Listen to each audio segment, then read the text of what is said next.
Welcome to the LEC post-game lobby. Thank you so much, Trouble and Razok. And also, thank you so much to Berlin this week. This audience has been so loud and so supportive of all of the players. And we've loved hearing you guys and also everyone at home as well. Thanks for sticking with us as we wrap up week 2. Markoon, it's been a while since you've been in PGL.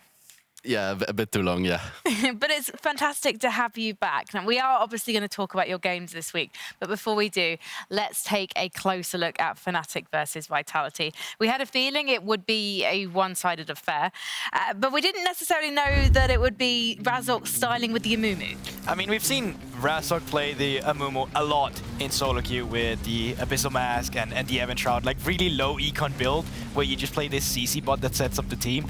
But the way he did it in this game, with the amount of kills he got, with how active he was in this, I mean, in the early game, it was quite baffling that it was even happening. And, you know, he was feeling himself. You can see it on clips here as well. And him and Trimpy specifically was so good at linking up. I don't know if it was coincidentally or anything like that, but there was just a lot of plays where they were on the same page, on the same, well, screen.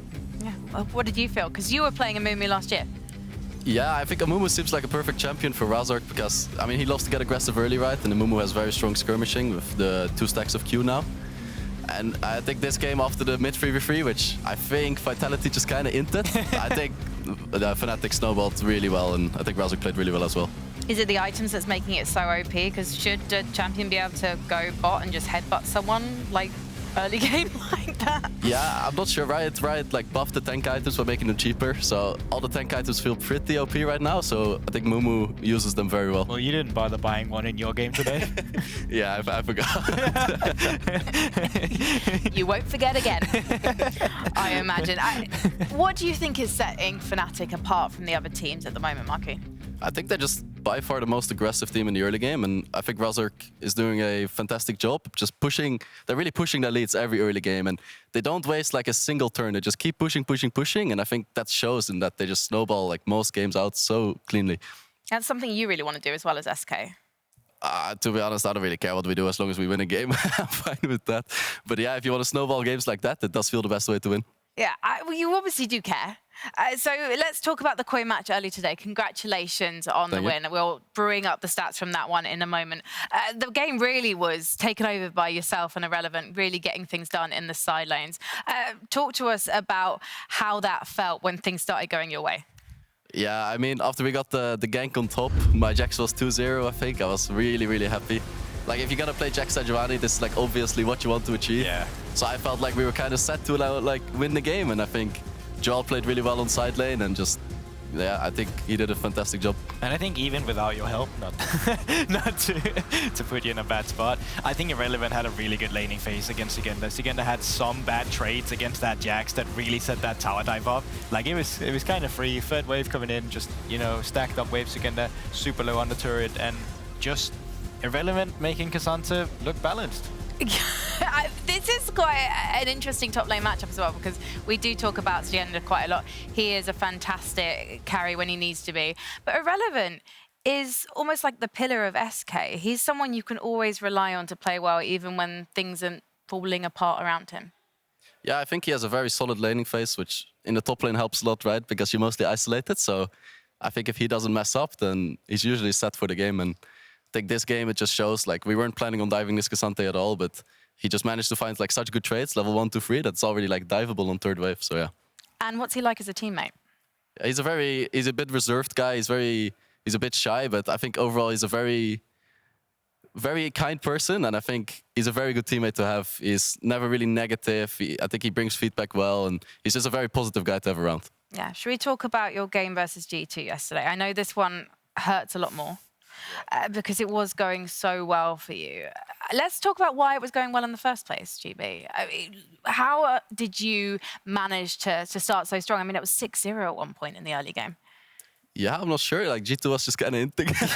Yeah, I mean, was a bit deep, wasn't he? Yeah, like, I mean, they did that level 1 late invade, right? And I found a way around the ward, so I could kill Maokai then, and then he invaded me again, and they tried to bot dive, I guess, and I'm not sure what Mickey was doing there, like dying on that bot dive. They gave us a lot of freebies, yeah, and then I think we found like a nice fight on Drake, and I think that really set us up to try and snowball that early game. And then you overextended? Yeah, then we had Nash, and then we got overconfident, and we just died trying to siege a mid-tier 2. And that was our downfall. Did it feel quite nice, though, when you did feel that surge of confidence? I mean, after I got the Nash, I was really happy.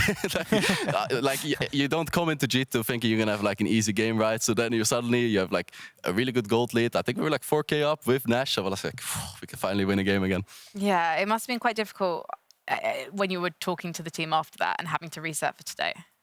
It wasn't too... I mean, obviously it was such a bummer to lose that game. But the thing is, I would rather lose like that, playing well, than lose like we were... Like in Spring Split, for example, it's just like the game felt very hopeless and there was nothing going well. Like here, we played 25 minutes pretty well. We managed to get Nash in a 4K gold lead against G2, and then we messed it up. But at least there's a silver lining in that, right? You managed to get to that position to mess it up. Yeah. So how is the team feeling now compared to the Spring Split then? Because it was interesting listening to Dos talk to Trouble earlier. He said he said, that there's a lot of ideas on SK. The thing is that everyone's got different ideas at the moment. Yeah, I think it's kind of the same problem we had in Spring Split as well. Like, we are not very aligned on how to close out a game, which I think shows. Like, we're throwing a lot of leads. And I think once we get a lead, I think everyone wants to be the one to also kind of lead the team into the, like, letting their nexus explode, right? Which doesn't really help. And I think a real big problem we had in Spring especially as well, and at the start of this split, is that we kind of stopped listening to each other, especially when we got leads. So from behind, we would stay calm and cool, collected. But then we get Nash or something like this, and everyone just starts talking about what they want to do, and no one actually listens to what others want to do. Is that even more accelerated now that you've not had too many wins? So when you finally find yourself in that position, like everyone start getting more eager to be that voice as well? I think, yeah, that was kind of what's happening at the start of the split. Right. But I think once we actually realized that this was a problem, we really focused on it. We tried to make sure in scrims that we actually practice listening to each other. And I think it really shows on stage, and especially these last 2 games, that we are actually able to do it, and our games look so much cleaner when we do. So what have you decided then in terms of shot calling? Because I know there's some teams who decide that the person who's going to be shot calling at the end is the person who is carrying the game. Obviously, it's different for other teams. What do you think is the optimum setup? Yeah, we didn't really decide anything yet, definite. I mean, I think it's mostly like whoever is like strong in the game or whoever thinks they can carry the game. Like in the end, it's just people have to accept that maybe they shouldn't talk, right? And I think that's kind of the conclusion we came to. Like I think, like in this game, for example, it still got messy at times, but at least in the end, we realized I just listen to each other. Like in game, we remind ourselves, and even though we don't have saying like, oh, maybe I should shot call, maybe Dos should shot, we didn't decide that, but it's more that we decided to just actually listen to each other. Does Swiffer have anything to say about comms? Yeah, he's the one that kind of brought it up and made us aware of the fact that this was like a really big problem in our games. And he made us listen to the comms back, and like it's really, really cringe to listen to your own comms back, especially when everyone's just like talking through each other. It was very hard to hear, and then yeah, he made us realize that it's a big problem. Is there anything quite fun about listening back to your comms though? Oh, it's very embarrassing and cringe. I think it's pretty hard. Maybe if you're winning, it's fun, but when you're losing and things are not going well, it's not fun. Who is the funniest on comms though? Oh, I think Exa and Dos, especially I remember in winter, they always had the best comms. So I think it was when Exa's fed, he always says, I'm the princess, guys, because he just wants us to peel him. And I always had a good chuckle when he says that in game. It's very French. Yeah. He's the Parisian princess. You know what? I don't want to make this all about doom and misery. We do want to celebrate the fact that you've got a couple of wins under your belt now. I think we should have a look at the standings, because you are not at the bottom of the table. Yeah, there luckily. is definitely still a chance for you. It's just that it's kind of really even towards the bottom, and it's slightly even towards the top, Guldborg. It's going to be a tough one. If we take a look at, let's say, last split, specifically in Spring, the cutoff for Mad Lions back then against Team Heretics, they had to play a tiebreaker. They were sitting at a 3 and 4. Right now, you can see that it's getting quite close for our bottom teams as well. We only have 1 week left to play. Getting that 4, it's not guaranteed, but it's going to be pretty damn close to getting it. 3 is not even guaranteed. Like, you're looking at tiebreaker options. So pretty much for every team, you want to, well, obviously, ideally, you want to go for that 3-0, right? But 2 and 1 could be the one that takes you over the finish line, but you really just can't let anything go in terms of preparation, in terms of performance, if you are one of these teams down in that danger zone. And we do have teams who are already confirmed as qualified for the group stage, Fnatic and G2. Is Fnatic the best team in the LEC right now, Markoon? I would say G2 is the best team. I think Fnatic has looked very clean snowballing the games, but to be honest, when I watch the games, as good as they are snowballing the leads, I feel like the way they get their leads are often a bit illegal. And it's enemies also like making a lot of mistakes against them. And I think in their game against G2 it showed, right, that I think G2 against Fnatic, G2 just didn't give them this like opportunity to snowball and then just out team fight them. So for me, G2 is still sitting at the top, but I think Fnatic is playing very well at the moment anyway. Define illegal. Just if the enemy makes a mistake, is like obviously you're doing well for punishing it, but in the end it's still an enemy making a mistake, right? It's not you hard forcing a mistake. If someone just clicks into you and dies, it's not you being well. You're not mind controlling them to do that. It's them just misplaying. And it's up to you to like snowball those leads, and that's what Fnatic is doing. But in the end, the leads that they're getting, like not all of them, but some of them just feel a bit illegal in that sense. Can you mind game Fnatic back next weekend? Yeah, maybe I'll try to mind control them. I could try. I'm really keen to see that. Guldborg, out of G2 and Fnatic, who has your vote right now? I mean, G2 obviously beat them, right? So it's easy to take that result-based analysis. I do have to agree with Markoon to that certain extent that it looks harder to play against them, but I really haven't been able to judge Joe's based on these best of ones, just due to the fact that Fnatic is so good at snowballing some of their leads, and I think they have two different takes in terms of how they want to play the current meta as well. G2's going for this Cockmore quite a little bit right now, where a lot of it can be put in towards the bot lane, but also just be snowballed through Yike on that Maokai, whereas on the side of Fnatic, they really want to play a fast-paced games. They want to create these skirmishes. They're not afraid to actually make plays when objectives are down.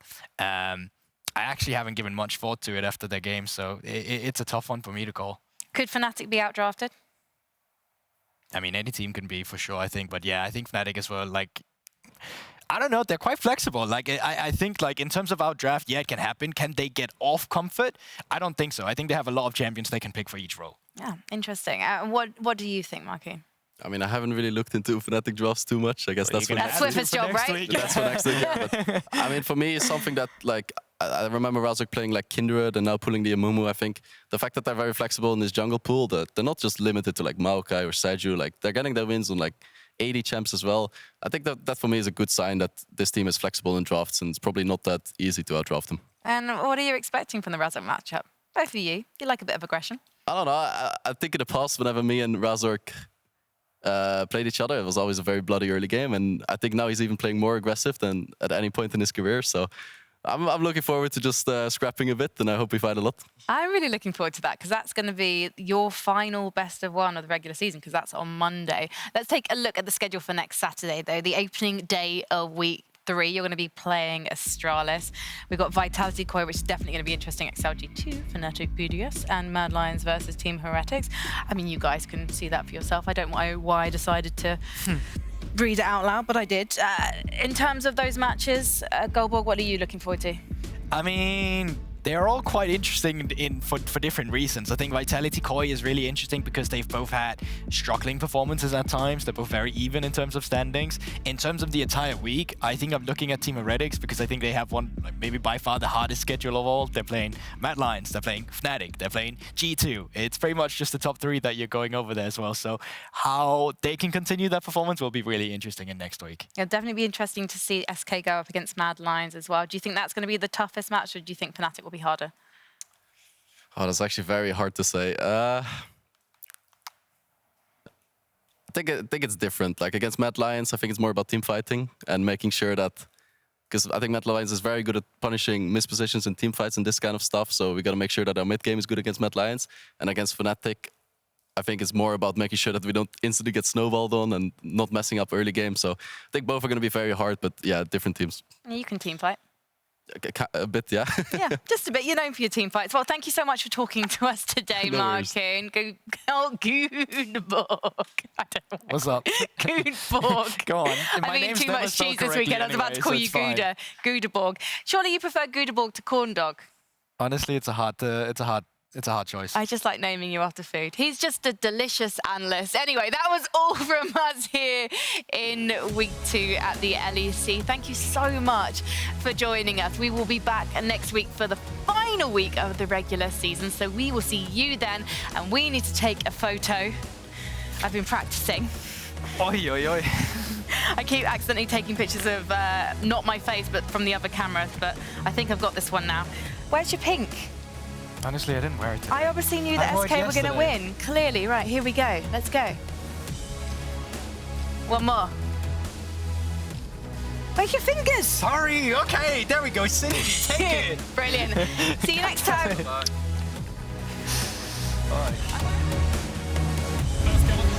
Starts to get exploded. Pop Blossom hits 3, the blood flashes away from it, and now they're trying to put the damage down onto Crown. Now, Broken Blade stood right on top of Leader and completely...